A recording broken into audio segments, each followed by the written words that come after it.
Hello सम्पूर्णमा यो बैशाखे मेलाको नमस्कार। धेरै समय पछाडि धेरै वर्ष पछाडि आज फेरि मेला आउने रहर जागेर आएर हामी चाहिँ मेला जाँदैछौँ। यो चाहिँ नेपालकै एकदमै पपुलर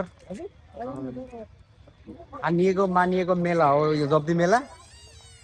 जब्दी मेला धेरै वर्ष पहिला केटाकेटी हुँदाखेरि आइन्थ्यो, यस्तो प्यापा पुपु बजाउँदै बजाउँदै होइन, एकदमै रहर लाग्थ्यो त्यो बेला, मजा लाग्थ्यो। अब अहिले सायद बुढेसकाल लाग्यो होला, त्यत्रो धेरै रहर मजा लाग्दैन। जेरी खाऊँ न त भनेर चाहिँ केटाहरूसँग आएको जेरी खानलाई। खुवाउने मान्छे हुँदाखेरि किन नखाइदिनु भन्ने मेरो सिद्धान्त छ। केटाले औडै गर दाइ जेरी खुवाउँछु जेरी खुवाउँछु भनेर, अनि ल नि त खुवा भनेर चाहिँ हामी जेरी खान आएको छौँ। मेला मध्ये आउँछ है त, यसो ब्याक गरेर मोबाइल अफ हुन लागेको छ, त्यसले गर्दाखेरि धेरै भिडियो गर्न मैले सकिनँ। अनि मेलामा चाहिँ अब त्यो जेरी सेरी मैले खान्छु होइन, जेरी खान्छु, उखुको जुस खान्छु, अनि चटपटे खान्छु, त्यसपछि लड्डुहरू खान्छु, गुलियो मिठाईहरू पनि खान्छु।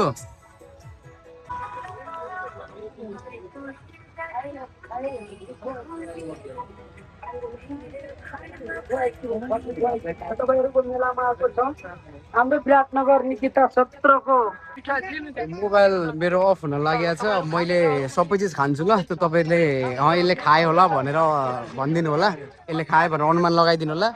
मिठाईहरू टोटल्ली खान्छु म। अब मैले मोबाइल स्विच अफ भएको कारणले गर्दाखेरि देखाउन सक्दिनँ, त्यसले गर्दाखेरि तपाईँले अनुमान लगाउनु होला कि यसले धेरै चिज खायो भनेर।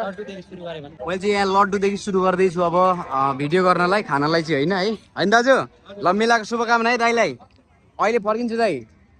लास्टै भिड छ यहाँनिर, यस्तो भिड छ कि आज मेलाको भिड व्यापक छ, पुरा चेपाचेप भएर चाहिँ व्यापक छ भिड। यस्तो ठेलाठेल भइरहेछ कि यतातिर सिटीहरू पनि लागिरहेछ, भातको होला सायद।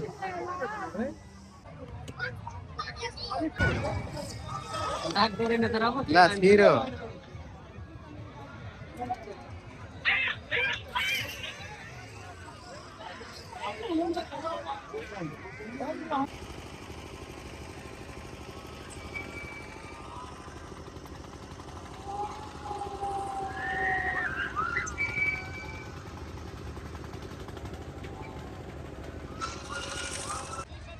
हामी चाहिँ जेरी खाँदैछौँ पर पसिना सरी भएर।